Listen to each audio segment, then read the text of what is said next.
So immunoglobulin A nephropathy, इसे हम burger disease भी कहते हैं।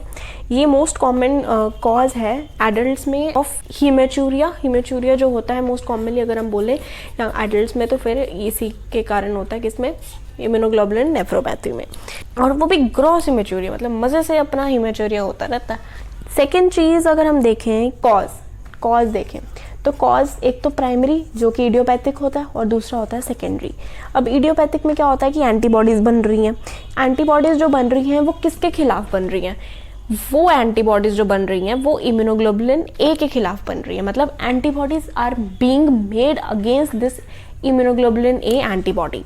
ओके, कि वो बन रही है, वो क्यों बन रही है वो हम आगे देखते हैं। सेकेंडरी में क्या होता है, सेकेंडरी में होता है कि सपोज कोई डिजीज़ है, सपोज सीलियक डिजीज़ है, ठीक है, या फिर लिवर डिजीज़ है, सिवियर लिवर डिजीज़ है, उसमें उसके कारण क्या होता है कि इम्यूनोग्लोबुलिन ए जो है उसकी नेफ्रोपैथी हो रही है। तो ये जो प्राइमरी कोई इन्फेक्शन हुई है, ठीक है, प्राइमरी या कोई भी सेकेंडरी के लिए इन्फेक्शन हुई है, इन्फेक्शन के बाद क्या हुआ कि इम्यूनोग्लोबुलिन ए बनता है, हमें पता है नॉर्मली वो एंटीबॉडी है, और वो इम्यूनोग्लोबुलिन ए जो है वो सिक्रीशंस में भी बनता है, ठीक है।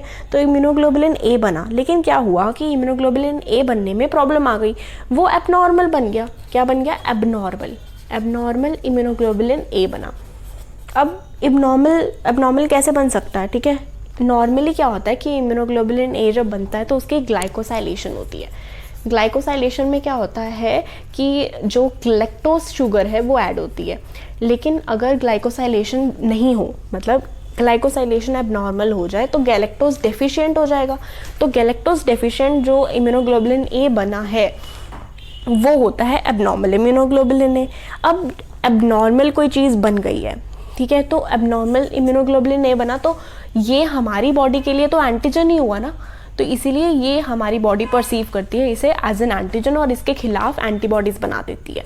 अब इसके खिलाफ जब एंटीबॉडीज़ बनी तो इम्यूनोग्लोबुलिन ए और साथ में एंटीबॉडी, अब ये इन्होंने क्या बना दिया, इम्यून कॉम्प्लेक्स बना दिया। इम्यून कॉम्प्लेक्स आगे क्या करता है, कॉम्प्लीमेंट सिस्टम एक्टिवेट करेगा। अब कॉम्प्लीमेंट सिस्टम जब एक्टिवेट होगा वो कौन से पाथवे से होगा, वो ऑल्टरनेटिव पाथवे से एक्टिवेट होगा। मतलब ऑल्टरनेटिव पाथवे से कॉम्प्लीमेंट सिस्टम आगे करेगा, उसकी वजह से C3 की अमाउंट ज़्यादा होगी, C3 डिपॉजिट्स वाली।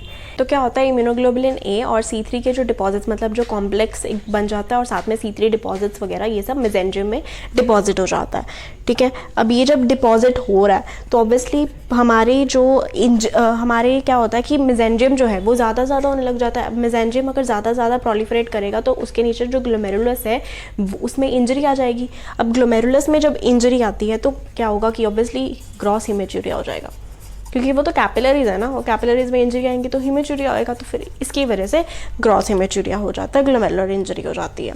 हर एक को इन्फेक्शन होता है, तो हर एक इन्फेक्शन के बाद ये थोड़ी हो जाता है कि सबको नेफ्रोपैथी हो जाए, तो ये एक हेरिडिटरी भी होता है। अब अगर हम इसको लाइट माइक्रोस्कोपी, फ्लोरेसेंस और इलेक्ट्रॉन माइक्रोस्कोपी में देखें तो हमें दिखेगा, तो लाइट माइक्रोस्कोपी पे मेसेंजियल डिपॉजिट्स दिखेंगे, ठीक है, और सब कुछ मेसेंजियम में होना है, ये हमें पता लग गया था कि इम्यूनोग्लोबुलिन ए ने ये मेसेंजियम में जाना है, इम्यून कॉम्प्लेक्स ने, तो फिर उसको मेसेंजियो प्रोलिफरेटिव ग्लोमेरुलोनेफ्राइटिस भी बोलते हैं, क्योंकि मेसेंजियम में होता है इसमें। फ्लोरेसेंस, इलेक्ट्रॉन माइक्रोस्कोपी में क्या होता है, डेंस डिपॉजिट्स दिखते हैं, फिर फ्लोरेसेंस में पता लग जाता है कि वो डिपॉजिट्स इम्यूनोग्लोबुलिन ए, C3 और ये GGM भी होते हैं इसमें, G और M इम्यूनोग्लोबुलिन, ठीक है। इसमें जो हीमेचूरिया है, ग्रॉस हीमेचूरिया है, वो normally 1 to 2 days after sore throat, मतलब आपको कोई इन्फेक्शन हुई है उसके 1 to 2 days के बाद आपको हीमेचूरिया हो जाएगा, ठीक है। लेकिन क्या बोलते हैं 15 to 20% जो केसेस हैं वो एंड स्टेज रीनल डिजीज़ में भी चले जाते हैं, लाइक 20 ईयर्स में 15 to 20% केसेस जो हैं वो एंड स्टेज वाली डिजीज़ में भी कन्वर्ट हो सकते हैं। अच्छा, तो हम लोग जो कॉजेज़ कर रहे थे इसमें कि यहाँ पे कॉम्प्लीमेंट सिस्टम, ये इम्यूनोग्लोबुलिन ए जो है वो ग्लोमेरुलस में जाके हो जाता है, कई बार डिपॉजिट हो जाता है मेसेंजियम में। तो क्या होता है कि मेसेंजियम में क्या होता है कि CD71 करके रिसेप्टर्स होते हैं। CD71 रिसेप्टर्स जो होते हैं वो किसके होते हैं, वो इम्यूनोग्लोबुलिन ए के रिसेप्टर्स होते हैं, और ये इम्यूनोग्लोबुलिन ए के CD1 रिसेप्टर्स जो हैं वो कहाँ पे प्रेजेंट होते हैं। अब मान लो कि ये CD71, ये मान लो इम्यूनोग्लोबुलिन ए है और ये CD71 रिसेप्टर है।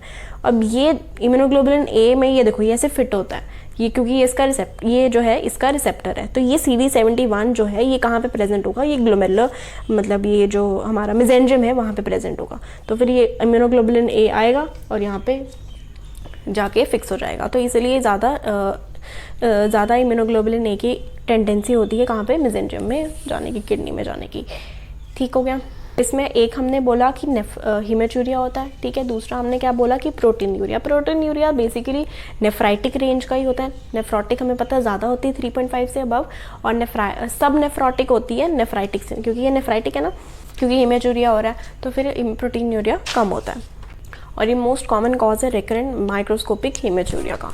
So this was all about immunoglobulin A nephropathy, and if you have any queries you can ask, and if you like the video please subscribe. Thank you.